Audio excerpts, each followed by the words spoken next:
Hey folks, welcome to another day, another unboxing. Yes, this is the Google Pixel 4a. It just landed and I thought I'd do an unboxing for you. So that's what the box looks like. There's a Google logo here, another Google logo here. Here's the side of the phone, nothing too much in the back.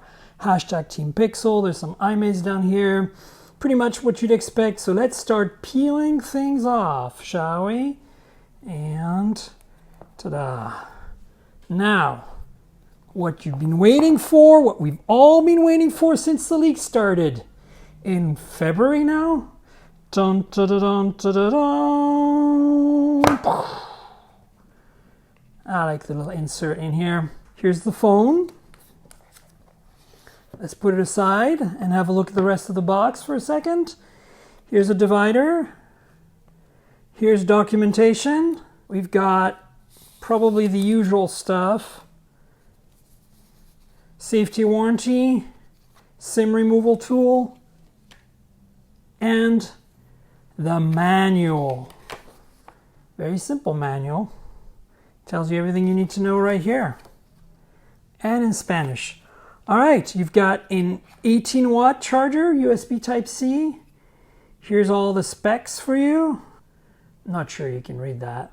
Then we have a cord, USB-C to USB-C. Pretty standard fare. And then we have a to C adapter, which I'm not going to pull out because apparently it's trapped in there. This is for connecting a Type A cord, like from an iPhone, to the Type C, so you can transfer all your stuff if you're switching from another phone and you don't want to do it wirelessly. So there you go. Pretty standard fare for a Pixel phone. Here is the phone. Yes. Let's remove this packaging. Ooh, that's it. They didn't protect the back at all. So let's turn it on and let me walk you through some of the specs. As you can clearly immediately see, this is a huge improvement in terms of modern design and modern look and feel versus last year's Pixel 3a, because you have a 5.8-inch 1080p AMOLED 60 Hertz display with a hole punch camera cut out. So very little bezels overall. It's actually the same as the iPhone 11. You get like equal amounts of bezel, a little more for the bottom here, so because of the chin, because unfortunately somehow Android phone manufacturers still haven't mastered a way to do this, of making it equal size all the way around. Apple has. We're not sure why it's taking Android manufacturers so long. Oh, this is pretty. And there's your startup screen. So again, this is just an unboxing. I'm not here to set up the phone. You should stay tuned. I will have a full review on hot hardware. And of course, I'll have lots of photos and samples and all that.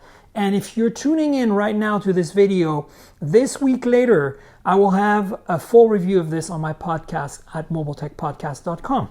So what do you get besides this display?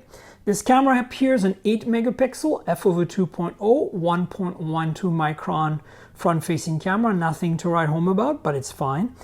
Then there is a display. Under the hood is a Snapdragon 730G. This is a big improvement over the Snapdragon 670 that was in the Pixel 3a. There's also 6 gigs of RAM and 120 gigs of storage.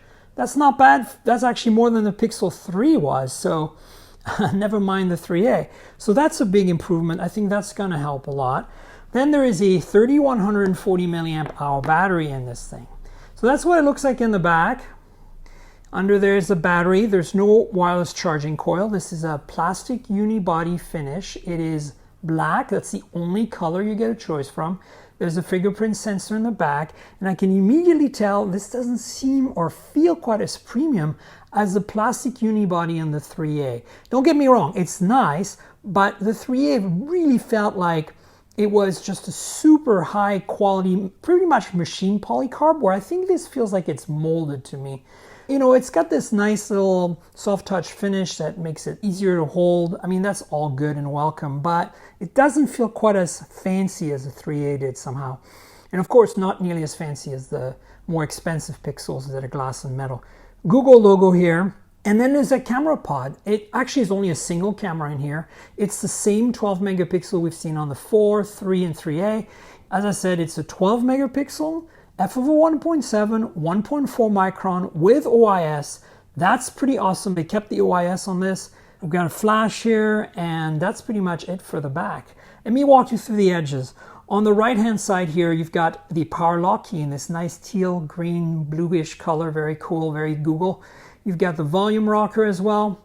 Then below here on the bottom, you've got the USB Type-C port and speaker and microphone. There's actually a mono speaker here, but it's actually the right channel. There's another mono speaker in the earpiece up here. That's the left channel, so that actually makes it stereo speakers, which is really cool. I don't think we've seen that on a cheap phone in a while. On the left-hand side, you really don't have anything other than the SIM tray here. There's no micro SD expansion. But the exciting news is on top, you still have the headphone jack from the 3A, secondary microphone.